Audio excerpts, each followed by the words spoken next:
Good morning and welcome to Tuesdays with the Pilgrim. Today we continue reading C.S. Lewis's The Great Divorce. The cool, smooth skin of the bright water was delicious to my feet, and I walked on it for about an hour, making perhaps a couple of 100 yards. Then the going became difficult. The current grew swifter. Great flakes or islands of foam came swirling down toward me, bruising my shins like stones if I did not get out of their way. The surface became uneven, rounded itself into lovely hollows and elbows of water, which distorted the appearance of the pebbles on the bottom and threw me off balance, so that I had to scramble to shore. But as the banks hereabouts consisted of great flat stones, I continued my journey without much hurt to my feet. An immense yet lovely noise vibrated through the forest. Hours later I rounded a bend and saw the explanation. Before me the green slopes made a wide amphitheater, enclosing a frothy and pulsating lake, into which over many-colored rocks a waterfall was pouring. Here once again I realized that something had happened to my senses, so that they were now receiving impressions which would normally exceed their capacity. On earth such a waterfall could not have been perceived at all as a whole. It was too big. Its sound would have been a terror in the woods for 20 miles. Here, after the first shock, my sensibility took both as a well-built ship takes a huge wave.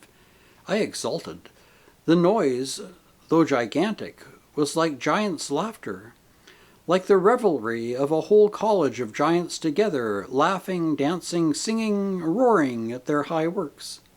Near the place where the fall plunged into the lake, there grew a tree, wet with the spray, half veiled in foam bows, flashing with the bright, innumerable birds that flew among its branches.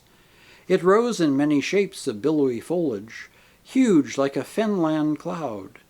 From every point apples of gold gleamed through the leaves. Suddenly my attention was diverted by a curious appearance in the foreground. A hawthorn bush, not 20 yards away, seemed to be behaving oddly. Then I saw that it was not a bush, but something standing close to the bush, and on this side of it. I finally realized that it was one of the ghosts. It was crouching as if to conceal itself from something beyond the bush, and it was looking back at me and making signals. It kept on signing to me to duck down. As I could not see what the danger was, I stood fast.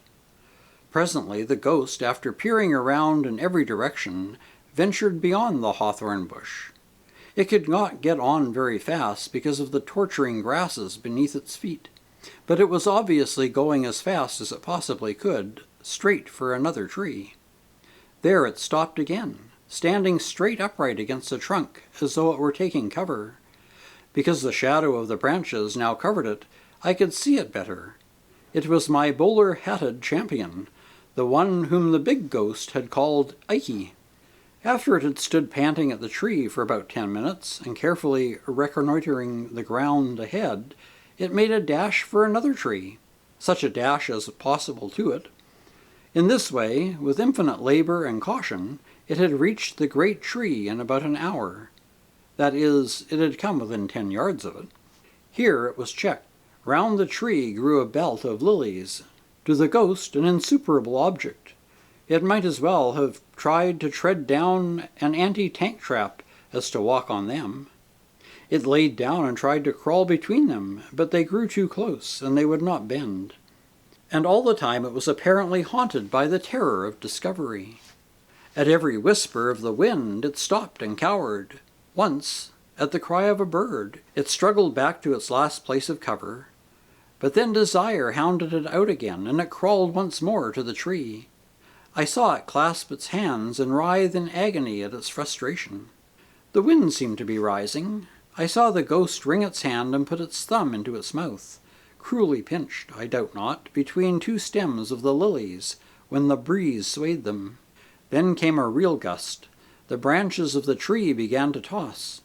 A moment later, and a half-dozen apples had fallen around the ghost and onto it. He gave a sharp cry, but suddenly checked it.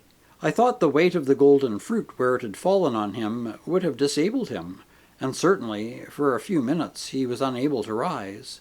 He lay whimpering, nursing his wounds. But soon he was at work again. I could see him feverishly trying to fill his pockets with apples. Of course it was useless. One could see how his ambitions were gradually forced down. He gave up the idea of a pocketful. 2 would have to do. He gave up the idea of 2. He would take 1, the largest one. He gave up that hope. He was now looking for the smallest one. He was trying to find if there was even one small enough to carry. The amazing thing was that he succeeded. When I remembered what the leaf had felt like when I tried to lift it, I could hardly help admiring this unhappy creature when I saw him rise, staggering to his feet, actually holding the smallest of the apples in his hands. He was lame from his hurts, and the weight bent him double. Even so, inch by inch, still availing himself of every scrap of cover, he set out on his Via Dolorosa to the bus, carrying his treasure. "Fool, put it down," said a great voice suddenly. It was quite unlike any other voice I had heard so far. It was a thunderous yet liquid voice. With an appalling certainty I knew that the waterfall itself was speaking, and I saw now, though it did not cease to look like a waterfall, that it was also a bright angel who stood, like one crucified, against the rocks, and poured himself perpetually down toward the forest with loud joy. "Fool," he said, "put it down! You cannot take it back. There is not room for it in hell. Stay here and learn to eat such apples. The very leaves and the blades of grass in the wood will delight to teach you." Whether the ghost heard or not, I don't know. At any rate, after pausing for a few minutes, it braced itself anew for its agonies and continued with even greater caution till I lost sight of it. Chapter 7. Although I watched the misfortunes of the ghost and the bowler with some complacency, I found, when we were left alone, that I could not bear the presence of the water giant. It did not appear to take any notice of me, but I became self-conscious, and I rather think there was some assumed nonchalance in my movements as I walked away over the flat rocks back down the stream. I was beginning to be tired. Looking at the silver fish which darted over the riverbed, I wished greatly that to me also that water were permeable. I should love to have taken a swim. "Thinking of going back?" said a voice close at hand. I turned and saw a tall ghost standing with its back against a tree, chewing a ghostly cheroot. It was that of a lean, hard-bitten man with grey hair and a gruff, but not uneducated voice, the kind of man I have always instinctively felt to be reliable. "I don't know," I said. "Are you?" "Yes," it replied. "I guess I've seen about all there is to see." "You don't think of staying?" "That's all propaganda," it said. "Of course there never was any question of our staying. You can't eat the fruit, you can't drink the water, and it takes you all your time to walk on the grass. A human being couldn't live here. All that idea of staying is only an advertisement stunt." "Then why did you come?" "Oh, I don't know, just to have a look around. I'm the sort of chap who likes to see things for himself. Wherever I've been, I've always had a look at anything that was being cracked up. When I was out east, I went to see Peking. What was Peking like?" "Nothing to it. Just one darn wall inside another, just a trap for tourists. I've been pretty well everywhere. Niagara Falls, the Pyramids, Salt Lake City, the Taj Mahal." "What was it like?" "Not worth looking at.